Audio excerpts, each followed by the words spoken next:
that although our church is primarily made up of young married couples, there are several thousand singles that sit among us every weekend, and they're all over the map in their singleness. Some of them are vowed singles, like they plan on being singles for the rest of their life. They plan on using their lives to kind of make disciples and be a part of the kingdom of God, and see that being single creates some space for them to really give themselves over to that. And then we've got quite a few that are like, that ain't my gift. I don't want that gift. If God tries to give me that gift, I'm going to try to return that gift. I'm just waiting for my person. And if you could preach on that, that would help me. And then we've got widowers and we've got divorcees. But there's several thousand people who are sitting in this 3-week series on marriage kind of going, okay, what does this have to do with me? And so I want to just say here on the last week, I read something this week that I just thought, that's really good. I'm going to steal that in a book by a man by the name of Peter Scarzero, I think is how you pronounce his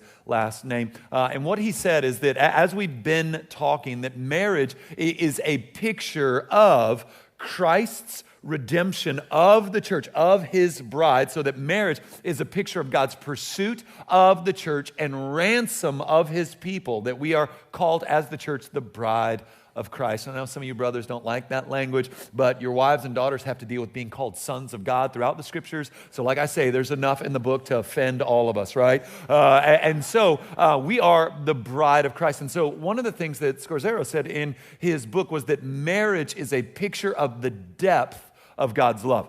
And what he meant by that is, like, if I think about being married, I've got my person. And now that I have my person, that limits the breadth of my love, because the depth of my love is one-on-one. So Lauren is my person. I don't have other people. I got Lauren.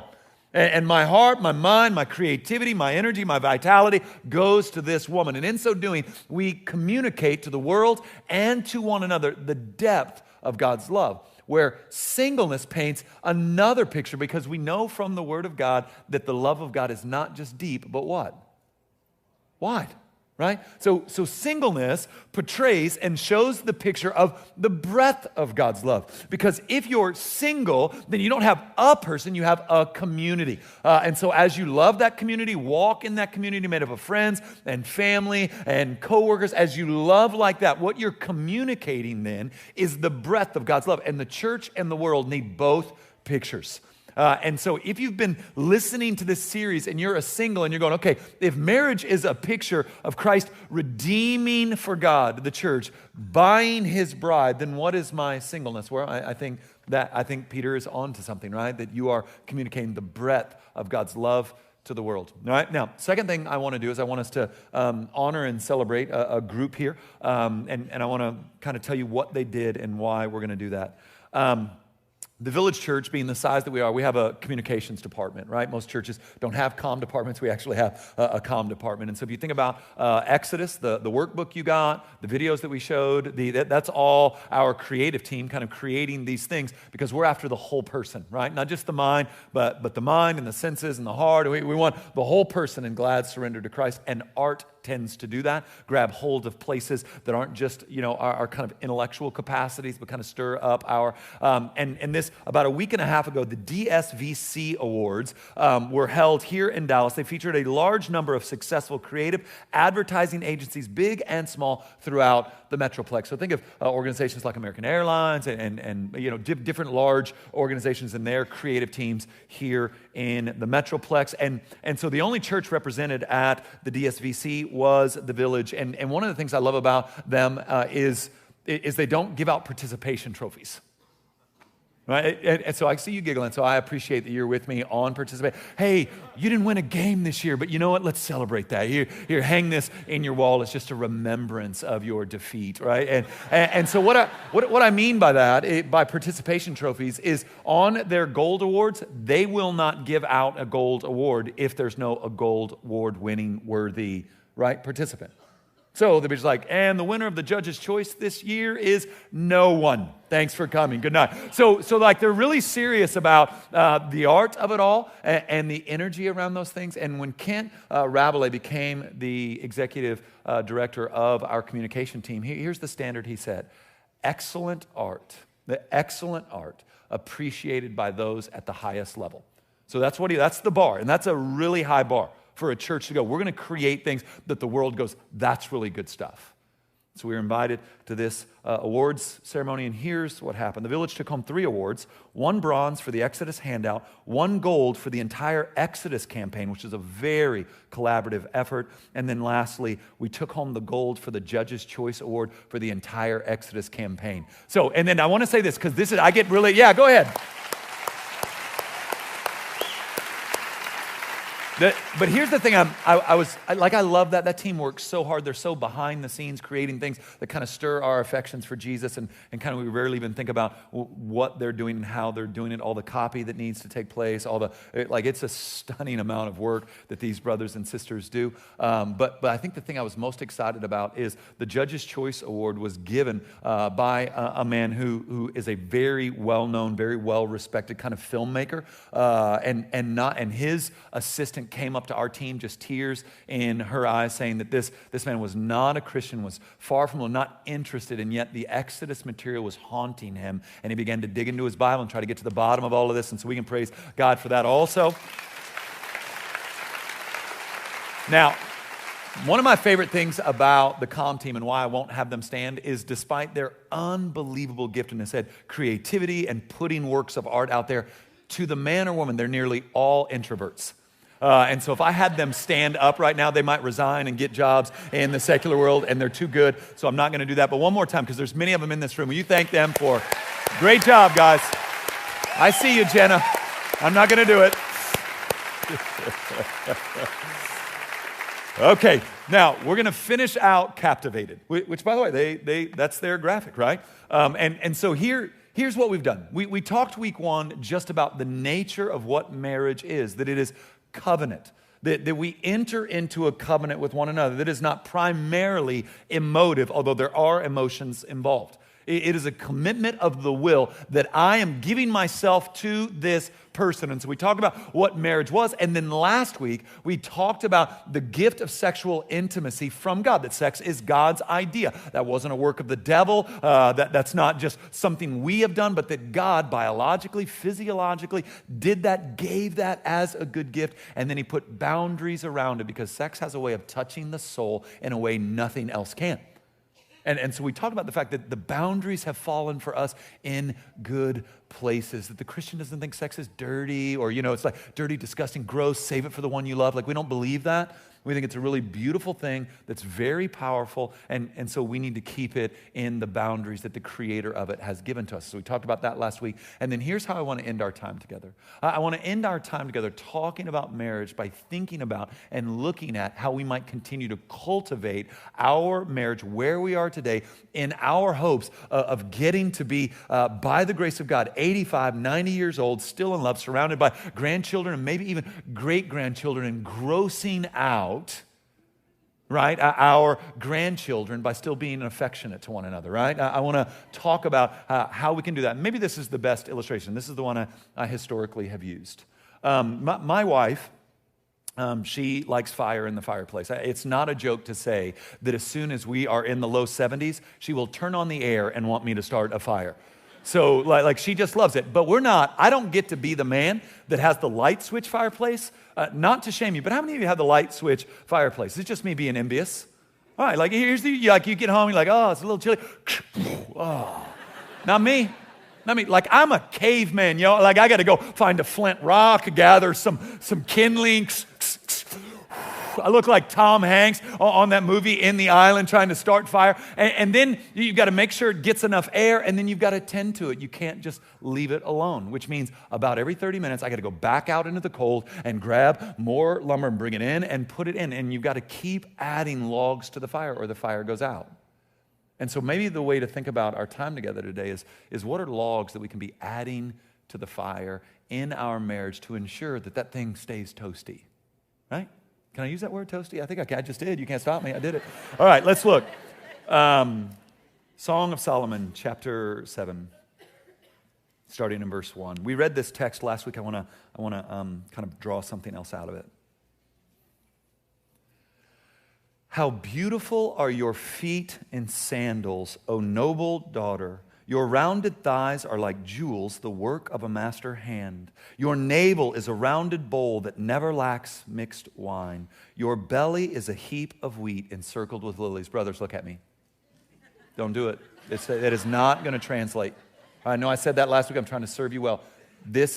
I have yet to meet the woman in 2017 that even if you add that encircled by lilies is going to appreciate you saying that her belly is like a heap of wheat. Just trust me on this. There's some other things in this poem that you can use. Leave that one alone. Your two breasts are like two fawns, twins of a gazelle. Now here's what's happening. I want to draw your attention to this in this text. This is the fourth time in the Song of Solomon that he's addressing his wife, and every other time he starts at the top of her head and ends at her feet. And now, 20-something years into marriage, he's starting with the bottom of her feet and working his way up. Now, what's happened here is after 20-something years, his perspective of her has changed. And so the first log that you need to throw on the fire of your marriage is the log of paying attention to your spouse. If I could just, I've been with Lauren for 20 years. She's been at least 4 different women in that 20 years. And it's not sometimes it's like a radical change. I went to bed with one woman and I woke up with another woman in my bed who had different things she liked, different things she didn't want to do, things she was drawn to, things she didn't like at all anymore. It's just confusing. It's discombobulating. And so we believe as Christians in progressive sanctification. We believe that God is changing us. He is making us more like Christ. He is growing us. And if that's true, that means I live in a house with my wife that the Spirit of God is changing her, growing her, moving her. And He's doing the same thing in me so that I am not the man she married. She is not the woman I married. We have changed. A simple illustration. When we first got married, Lauren loved late night movies. And so that was our thing. We didn't have any kids. I was kind of traveling full time as an itinerant teacher. We kind of had an apartment over in HEB because it was the closest thing I could get to the airport. And man, I was just traveling, teaching all over the place. And so, man, our thing was, hey, it's 9:45. What do you want to go do? Let's go see a movie. And we'd go to these late movies, get home at 1 and go to bed and then get up and start again. And that is not the woman I am married to right now. I can't even imagine what would happen if I came out and say, hey, 10:15 showing a Wonder Woman, let's do it. That will not go. She's like, do you not know my day? Do you not know what we have? That would just go bad for me. In fact, and if you work for LISD, I think that there's nothing you can do about this now. I'm just going to test the waters. When Rogue One came out in December, I pulled my kids out of school. I just said, hey, I need the Chandler kids. What's up? I was like, well, I'm their dad and I want them.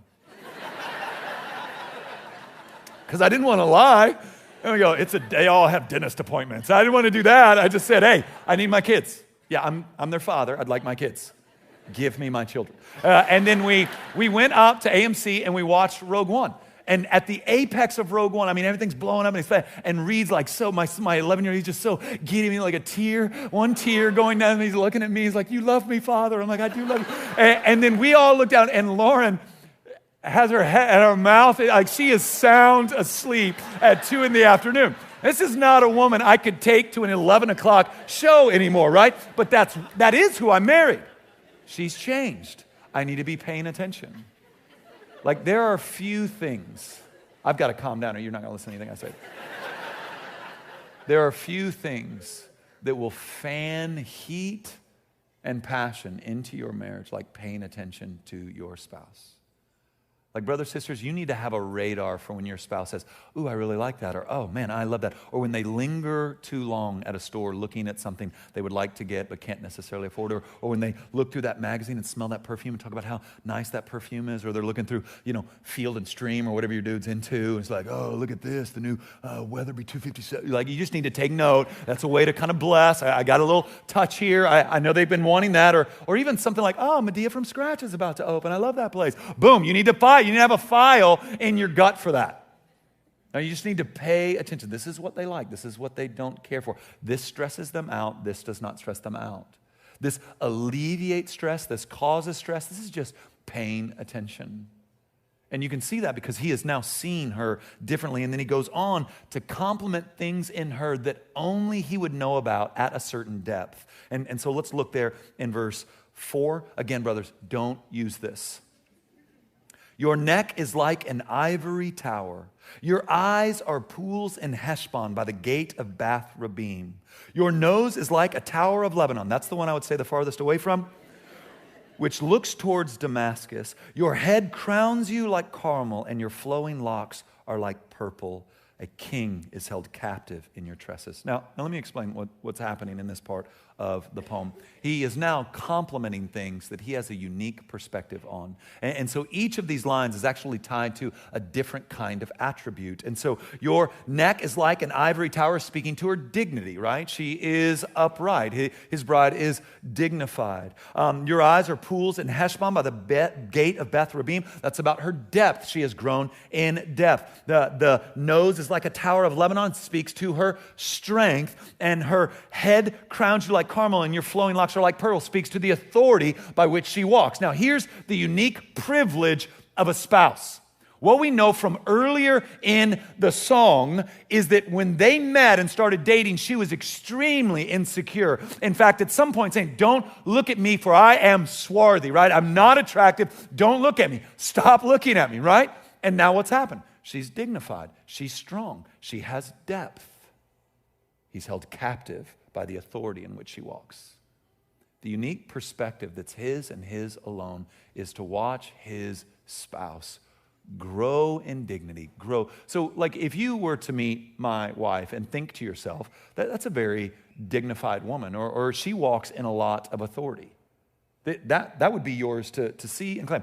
But since we got married when she was 19, then what I got to watch is a woman who, when we first got married, hardly would open her mouth and say anything, right? Around in meetings, around kind of people with personalities, we'll just say it that way. She would just be quiet, and she's so brilliant that on the way home, oftentimes I'd be like, baby, why don't you say anything tonight? She's like, oh, I don't want to look dumb. I'm like, around that guy? Like, trust me. You're going to look more brilliant in contrast to him. You need to just believe in your heart. And now, to see her now, what is mine to have that you don't get is who she was at 19 versus who she is now. That's mine. Like, I get to see that. I get to watch that. I get to rejoice in that. I get to marvel at that. And here's what's happened. Your dignity, your strength, your authority, I am held captive in your tresses. Like I am still captivated by you. You are stunning. And unless you think there's not physical heat there, look at verse 6. How beautiful and pleasant you are, O loved one, with all your delights. Your stature is like a palm tree, and your breasts are like its clusters. I say, I will climb the palm tree and lay hold of the fruit. This is the appropriate time to remind you we're reading from the Bible. So, right, like people think that our God's all crusty and really buttoned up, and this is about like climbing a tree and grabbing some fruit. This is like in the Bible. Like I'm not reading off of, I'm reading out of the Bible. But then watch what's happening. Still would stay away from these, brothers.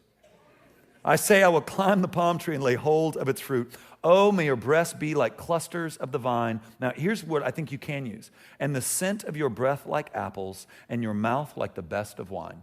So I'd say keep away from, I'm going to climb that tree, grab hold of the fruit. And I would go more with, hey, your breath, your mouth is like the sweetest of wine. What? He has paid attention. And he knows how to woo, he knows how to romance, he knows how to love, he knows how to speak to her inner beauty and not just her outer beauty. And as I pointed out last week, look at how her dignity, her strength, her growth, his growth has actually turned into a type of aphrodisiac. In a day and age in which physicality becomes the king or queen of attraction, what we see here, 20-something years into marriage, is the depth of soul becomes a fiery aphrodisiac. So this is something that needs to be cultivated. This is something that needs to be paid attention to. You want that marriage, your marriage, you want to throw a log on, be paying attention, right? Here's the second thing I think you see here is her response. Look there at her response. It goes down smoothly for my beloved, gliding over lips and teeth. I am my beloved's, and his desire is for me. I love her response because she, like, here he is. I mean, he's got some game. I respect this brother. I mean, he's like dignity, soul, and climbing the tree, and your breath's like some apples, and you know how I love wine, and your lips taste like that wine, right? I mean, he's got some game. I respect this man. And then what's her response back? Oh, I like what you're saying. It goes down smoothly. Say some more to me. I love this. Right? What she's being flirty back. Now, here's what I think what the second log is here. Everyone, not everyone, most people, the tendency, the drift as we get older, especially if we get married young is to get a little crusty. To just stop being as flirty, to kind of drift towards, we just got things we've got to get done, and kind of that playfulness and affection that's there early on ceases. And I think the second log here that we see in this interaction is that you must fight for and pursue fun and what the Bible calls in Titus brotherly affection. Brotherly affection. You should cultivate a rich and real friendship with one another. You should laugh often, and you should try to create spaces in which fun is the rule. Like that's literally in our kind of 4 main rules of the Chandler house. Well, one of our rules is we're going to have fun. We're going to laugh a lot in this house. And dadgummit, if you're not laughing, bad things are happening. All right, we're going to have a good time. Have a good time right now. We want to just cultivate an environment where we're serious about laughter and fun. And I especially want to do that with my wife. And just, this is free, not in the notes. If it's not fun for your spouse, it's probably not fun. I'm just saying that because I know some of you brothers are like, what, baby? I was trying to fight for fun, like Pastor said. Well, yeah, dumping cold water on her while she's in the shower probably isn't her idea of a good time. But you just have to find places to have fun. You've got to find this, because it doesn't mean that since your man's into hunting, you're going hunting, right? And it doesn't mean because she's into whatever, you're going to go do that. That's not what it means. It means you need to find these spaces where you can laugh and have fun. So we want to fight for that. I'm always trying to think of just small, easy ways to let Lauren know I'm thinking about her. So she's singing this weekend, and so every time she sings, I will get her phone and I will take a picture of myself and I will just reset all of her stuff with my picture on it. And I know some of you right now touch my phone, see what happens. But for what Lauren has not told me to stop that, so I'm just going to keep doing it. It's just this little, I'm thinking of you. It's just this little, I love you. It's just this little, hey, I want to play. I'm playing. Now, when she finally says, quit doing that to my phone, then I'll figure out something else. But it's just a simple, easy way to go. I'm thinking about you. I want you to know that I am thinking about you, and I love it when you sing. So we got to fight for fun. Oftentimes we'll incorporate the kids in this. Like one of my favorites is just, you just put a little bucket of water balloons out with the weakest, saddest water guns you can, because you and your spouse have the good ones in the backyard. And you just put a big note on it saying, Mom and Dad are out back, come get us. And then you got like hoses and like a water cannon, and they got, and then you just have a blast. And what is this? Listen, this is godliness. Laughter is a really good gift from the Lord.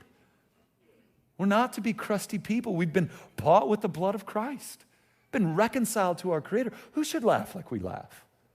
Who should enjoy like we get to enjoy? We're free. We're free.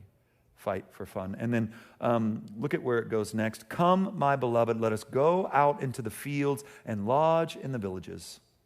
Let us go out early to the vineyards and see whether the vines have budded, whether the grape blossoms have opened, and the pomegranates are in bloom. There I will give you my love. The mandrakes give forth fragrance, and beside our doors are all choice fruits, new as well as old, which I have laid up for you, O my beloved. So I think there are 3 things here that I want to point out. I'll start by telling you the story of Dudley Callison. Right after I became a Christian, there was a man that did a lot of work with students in my area. His name was Dudley Callison. And one night, there was probably about 20 of us, and Dudley was telling the story of how he got engaged, and here's his story. By the way, if you're single, I'm about to take something from you. Dudley picked up his girlfriend, soon-to-be fiancée, in his car. She got in the car. They drove out to this lake. This all happened in Arkansas. And they get out to this lake, and they get in this canoe, and they canoe out to this island in the middle of the lake. And there, I guess there's some interns or something that had set up dinner, and they served them dinner. And then the speedboat picked them up. And then they kind of went around the lake on the speedboat. And then when they got back to shore, his car was gone, and there was a limousine there. And then they got in this limousine, and they drove in this limousine out to this small airfield and got in this little plane, and they took off in this plane, and they landed back in the hills of Arkansas at some college back there. And then there's this chapel on that campus, and it had been set up for a wedding with all the candelabras, and there was just a giant card at the altar that had her name on it. So she walked up, opened the card, it just said, "Will you?" She turned around, boom, he's on the knee and proposed. It ain't even got good yet.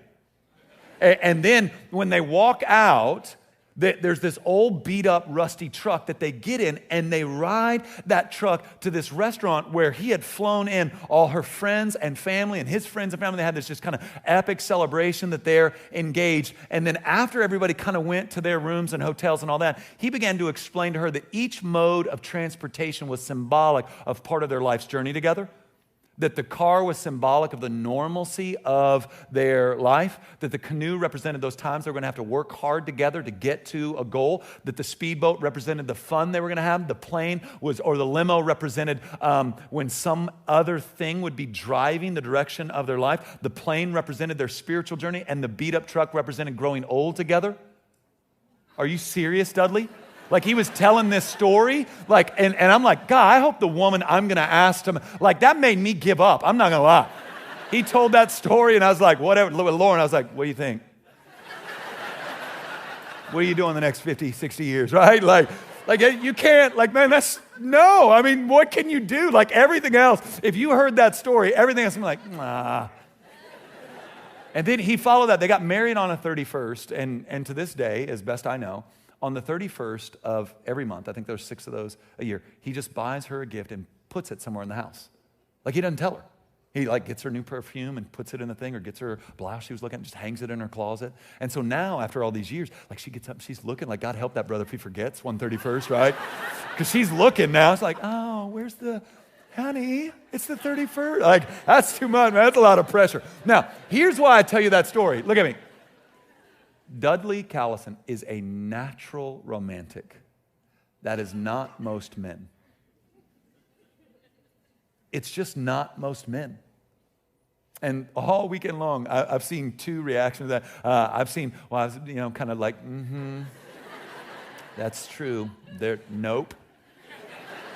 That's right. Say it again. Yeah, most men are not naturally romantic, but that's okay. All right? Now, here's what I think is happening. One of the things you're seeing here is the king of Israel and the queen. They are being disciplined in romance. So the other log that we need to throw on the fire is there needs to be some discipline about creating a sense of romance between us and our spouse. So back to you husbands who might not naturally be romantic. See, God has given you something in common grace that the thousands of years of men before you did not have. Google. Romantic creative date, $1 search. 400,000 ideas in 0.03 seconds. And maybe you're rolling right now. Maybe it's $, boom, right? I don't know. I don't know where you are. I don't know your tax bracket. Maybe you got like $4. I don't know. I don't know you, man. I don't know what you're hitting in there. I don't think you can do a $half sign, but you'll find some ideas in there.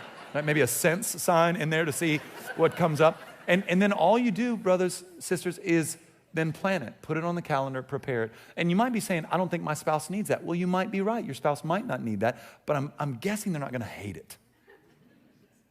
Right? I'm guessing. I don't know where your marriage is right now. I'm guessing your spouse won't hate you being thoughtful about pursuing and cultivating romance between the 2 of you. So we're paying attention. We're fighting for fun, building up affection. And then what we see here is they're going to get away. They're going to break up the monotony. They're going to get out of the Monday through Sunday rhythms that make us forget and keep us from seeing the person. Like here's what I'm constantly trying to remind myself of. I love my children. I've got a 14-year-old daughter who just has my heart. My 11-year-old boy, he and I are more and more and more together, just spending chunks of time. In fact, for the first time ever on Saturday morning, he kind of joined me. We worked out together. It's the first time that's ever happened. I've been wanting that to happen since he was like 3, and he's finally there where he hopped in with us, and it was a blast, right? Now I just need to make sure he doesn't pass me, right? I got to keep that bluff in as long as I can. And then I don't know that I've ever met a happier soul than my 8-year-old daughter, Nora. I mean, she just bubbles with life. It's really hard for her to be upset about much of anything. But here's the thing. All 3 of them are going to get out of my house. They're going to get older, they're going to get their stuff, and they're going to get out. And I'll lament every one of those. I will lament and feel a real sense of loss with every one of those. But I cannot not cultivate a strong relationship with my wife that has me in another 8, 9 years wondering who I'm married to when the house gets quiet again. Because right now it's chaos. And all the parents with multiple children said, Amen. First week of summer, anybody feel like an Uber driver this summer? A non-paid Uber driver? Yeah, I mean, just all over the place this week, right? We had like multiple camps, and it's just beginning. And in the chaos of this season, we must find moments to pull away and work on reconnecting with one another. That's not expensive. That's not elaborate. This is the king and queen. They're heading out to some orchard somewhere. This can be as simple as if you're going out with a group of friends, leave an hour earlier, catch a drink with mama and catch up. This can be, if you can, trying to find a way to pull away for just a couple of days, just the two of you, and do more heart-level work, not surface work. Do your best to not talk about the kids. Learn and cultivate good questions about how can I serve you better, and not ask that question in the hopes that you get to dump what you wish they could do better.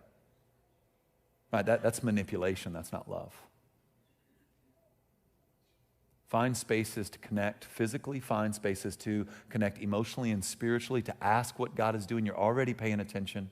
Find those spaces to withdraw and connect at a deeper level. And then lastly, I think you see here, they guard against laziness. One of the things you saw earlier in the book, again, if we had time to walk through the whole book, which we certainly don't, if we could have covered earlier, is one of the ways that she praised Solomon on their wedding day was that he had not been passive, but that he had pursued and that he had tried to cultivate and that he had been really active in kind of building this relationship on a really firm foundation. And what you see here is yet again the two of them guarding against laziness, guarding against putting it on cruise control, but rather trying to continue to mine and get all that they can out of this good gift of God's grace in the spouse. And so it becomes easy after an extended period of time to just go, I got my person, it's cool.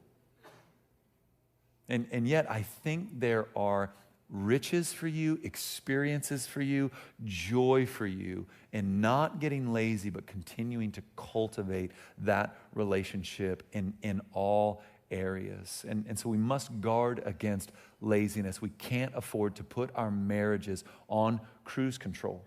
So maybe that's finding a marriage retreat to go to every year. Maybe that's a date night every week. You just must fight against being lazy. And the way that plays itself out, probably in 2017, is you both get in bed with your cell phones.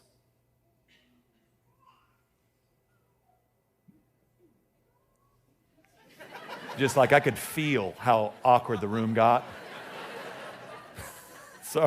Sorry. You know, so, I mean, here's the picture. Let's talk about it. Love of your life. Started out hot.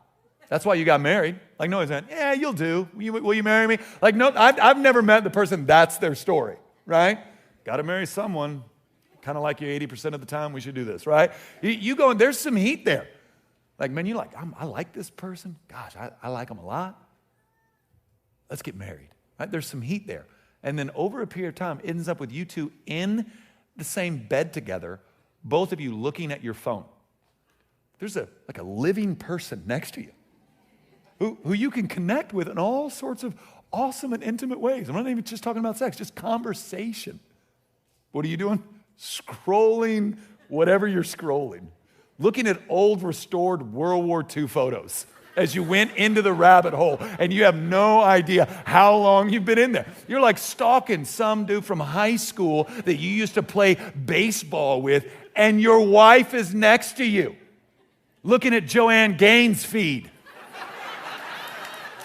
You choose for you. You should probably not take your phones into the bedroom. Now, here's the thing. That's not the Bible. I don't have a verse. Nor am I trying to lord anything on you other than just to encourage you to think about how to build up intimacy between you and your spouse. It's hard to compete with the phone. And if the phone's there, so we'll just take it out of the equation. And then it's going to be awkward, for a little bit. Hey, how was your day? Good? Okay. You'll have to push through that. You'll have to fight through it. Don't be lazy here. There's greater joy to be experienced, greater intimacy to be walked in, to be more fully known than you currently are. But don't believe the romantic comedies you watch. That doesn't come without some work and without some discipline. Don't be lazy. Now here's how I want to end. In the Keller quote, here's what he said. According to the Bible, God devised marriage to reflect the saving love for us in Christ. So if you remember what we said early on, quoting from Peter Scazzero, is that marriage shows the depth of God's love. You're my person. I am pursuing you. I'm all in on you. You are going to be what's in my mind, what's in my heart. You will be the pursuit of my life is you flourishing as a person. That's the picture of marriage, the depth of God's love as revealed to us in the coming of Jesus Christ in his life, death, and resurrection. Which means everything related to marriage is a shadow of something greater. Everything related to marriage is a shadow of something greater than itself. And so when we're talking about this, when we're talking about kind of keeping the fire of love going, keeping intimacy going, keeping kind of a fervor and zeal for one another going, that's the shadow, but the form is found in this quote and found in Ephesians 5. That every time you see a man move towards a woman, every time you see a woman move towards a man, every time you see marital romance, you're seeing a picture of God's love for his church, God's love for his people. I think the way this is seen in one of the ways that's harder for us to digest, but maybe is a way that we could get it. In the Old Testament, oftentimes when the people of Israel didn't have ears to hear, like it didn't matter if a prophet came and said, here's what God says, here's what God says, they just couldn't hear. God oftentimes would have the prophets do what's called prophetic acts. Because the people wouldn't listen, they would then act out something that the people could see that was discombobulating for them. And so one of the greater ones one of the most well-known of these is found in the book of Hosea. And so God comes to Hosea and says, my people are adulterous. They have left me for other gods. They cannot hear. Therefore, I want you to marry Gomer. And he flooded Hosea's heart for Gomer with the love that he had for the people of Israel. So Hosea's heart is flooded with this unwavering love for Gomer. Now, the issue, the prophetic act, is that Gomer was a prostitute. And so Hosea buys her out of prostitution, brings her into his home, establishes safety, provision, care, a space where she is not viewed as a commodity to be consumed, but as a soul to be cherished. And she flees it and runs back to prostitution. Hosea's heart breaks, and he goes and he buys her back. Brings her back into that safety, back into that provision, back into that care, back into being valued as a person and not a commodity to be consumed. And she runs again. And Hosea, then heartbroken, grief-stricken, tear-stained face, goes and buys her back and brings her back into safety. And God's message to an adulterous people is that they were his bride. And he was their husband. And he would continue to seek them and rescue them and save them, even in the midst of disgusting and despicable adultery. And this is the God of the Bible that reveals through marriage, that paints on the canvas of creation via marriage the depth of his love for his bride, the church. So listen, I want your marriages to flourish, right? It's a picture of the depth of God's. I want the world to see you in love with your spouse, keeping logs on that fire, letting that fire burn hotter and hotter and hotter. But more than I want that for you, I want you to get a sense of God's unswerving, unwavering devotion to you who are children of God. And if you're not a Christian, this is the commitment of our God. Like, what other God in the human imagination moves towards people like this? Isn't not the message that gods are angry and ready to destroy, and yet the God we see in the Bible uses this as the illustration to get us to understand the depth of his love. And maybe you grew up in church and you're like, well, so there's no punishment for sin? No. Grace does not make sin safe. Grace does not make sin safe. It makes sinners safe. But sin has consequences. All sin has consequences. But the invitation to you and to me is to come into that place of providence, of care, of safety, of covering, where we might flourish as human beings under the care of our loving Father and, according to biblical imagery, husband. Let's pray. Father, I pray a prayer blessing over the marriages in this room. Just ask even now that you would begin to drum up in the hearts of husbands and wives places where they haven't paid attention and maybe steps they need to take in regards to repentance and confession and such. But I pray that even more than that they would get a real sense in this kind of romantic picture of marriage, of your pursuit of us, your love of us, your desire to shelter, care, and provide for us. Pray again for our singles in this place. I thank you for how they show us the breadth of your love. I ask that you would bless them, especially those who are eager to find a spouse and operate in this other picture that you